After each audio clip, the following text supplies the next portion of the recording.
এক নদীর ধারে বাস করত এক গরিব জেলে।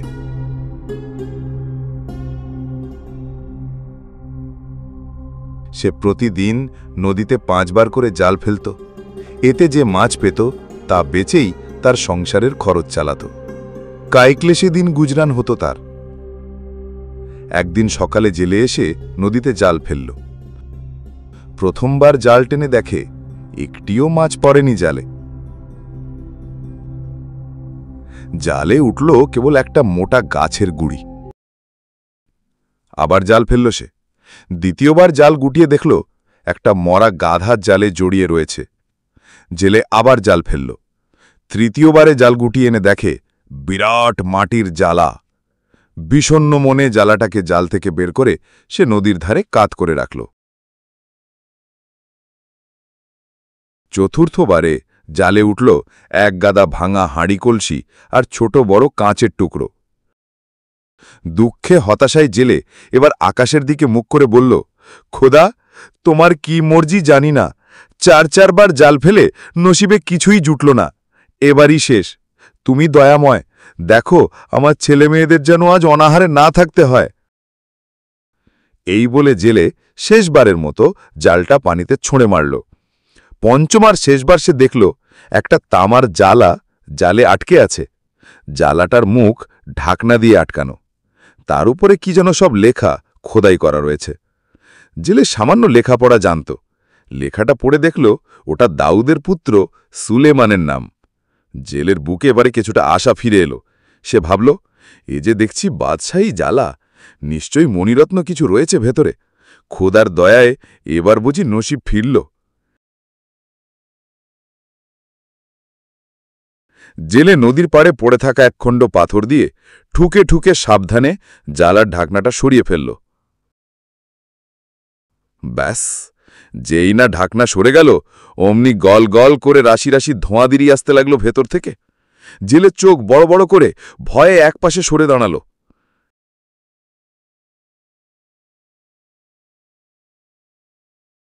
দেখতে দেখতে সেই ধোঁয়ার কুণ্ডালি একটা অতিকায় দৈত্যে পরিণত হল। দৈত্যের মাথাটা একটা বিশাল ঝুড়ির মতো। এক গাছের চুল নেই সেই মাথায়। আগুনের গোলার মতো ভয়ঙ্কর দুটি চোখ, আর মুখে শ্বেত পাথরের টুকরোর মতো দাঁত। দৈত্য বলল, সুলেমান ছাড়া আমি দুনিয়ার কাউকে পরোয়া করি না, কারণ আল্লাহর পয়গম্বর স্বয়ং সুলেমান। একটু থেমে দৈত্য হাত জোড় করে আকাশের দিকে তাকিয়ে বিনীতভাবে বলল, মেহেরবান সুলেমান, দোহাই তোমার, আমাকে মেরে ফেলো না। আমি এক মুহূর্তের জন্য আর তোমার কথার অবাধ্য হব না। যা হুকুম করবে নত শিরে তাই তামিল করব। জেলে দৈত্যের কথা শুনে ততক্ষণে কিছুটা সামলে নিয়েছে নিজেকে। সাহস করে বলল, হ্যাঁ দৈত্য, বাদশাহ সুলেমানের ভয়ে তুমি অমন কুঁকড়ে যাচ্ছ?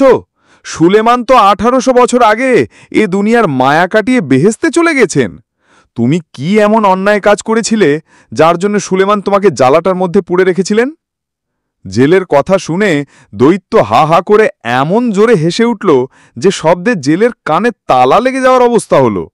হাসি থামিয়ে দৈত্য বলল, আল্লাহ ছাড়া আর কারো ওপরেই আমার সামান্য আস্থা নেই। তার কাছ থেকে তোমার জন্য জব্বর একটা খবর নিয়ে এসেছি। জেলে সাহস করে জিজ্ঞেস করল, কি সে জব্বর খবর? তুমি দয়া করে আমাকে বলো।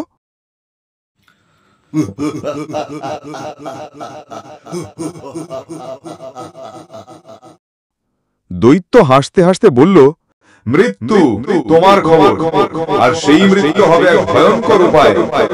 মৃত্যুর কথা শুনে ভয়ে জেলের মুখ শুকিয়ে গেল। সে কাঁপতে কাঁপতে কোনো রকমে বলল, ভাই দৈত্য, আমি তো কোনো অন্যায় কাজ করিনি, তাহলে তুমি কেন আমাকে মারতে চাইছো? গতকাল তুমি এই জানাটার মধ্যে বন্দী হয়েছিলে, নড়াচড়া করতে না পেরে কতই না কষ্ট পাচ্ছিলে। আমি তোমাকে মুক্তি দিয়েছি।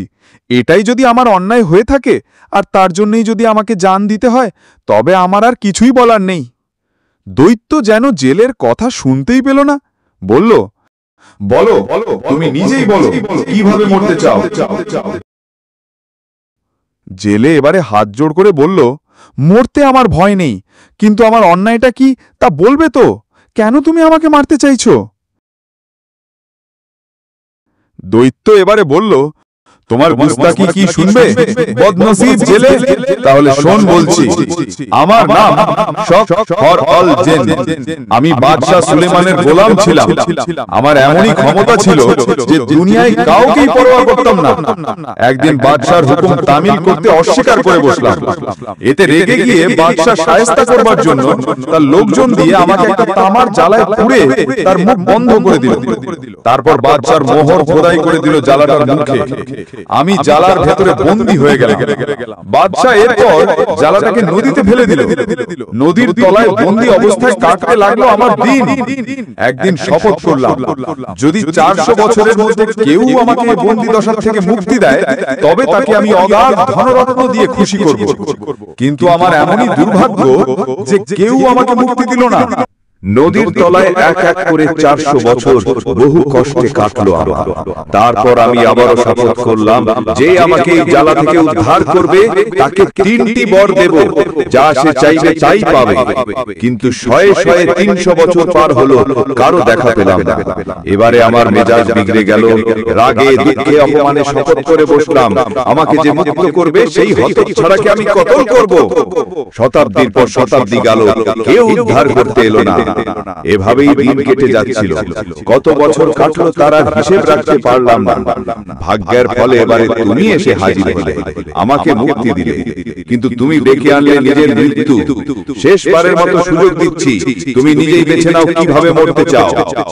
দৈত্যের কাহিনী শুনে জেলে বুঝতে পারল আজ আর তার রক্ষা নেই।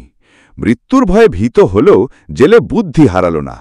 হঠাৎ তার মাথায় একটা বুদ্ধি খেলে গেল।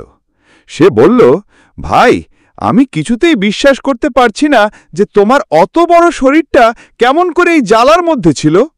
সত্য বলছো কি মিথ্যে বলছো তা তুমিই জানো, কিন্তু আমি হলপ করে বলতে পারি তোমাকে দেখলে এ কথা কেউই বিশ্বাস করবে না।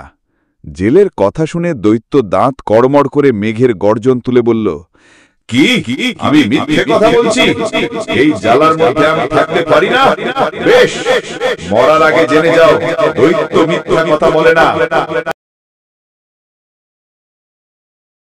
কথাগুলো বলে অহংকারী দৈত্য চোখের পলকে ধোঁয়ার কুণ্ডলি পাকিয়ে জ্বালাটার ভেতরে ঢুকে গেল। আর যেই না ভেতরে ঢোকা, অমনি জেলে এক লাফে এসে জ্বালাটার মুখে ঢাকনা লাগিয়ে দিল। তারপর হাসতে হাসতে চিৎকার করে বলল, বেঈমান দৈত্য, এবার নিজেকে রক্ষা কর। তোর প্রতিজ্ঞা নিয়ে আবার শতাব্দীর পর শতাব্দী জলে ডুবে থাক, দেখব এবারে কে তোকে রক্ষা করে। এই বলে জেলে জ্বালাটাকে আবার নদীতে ফেলে দিল।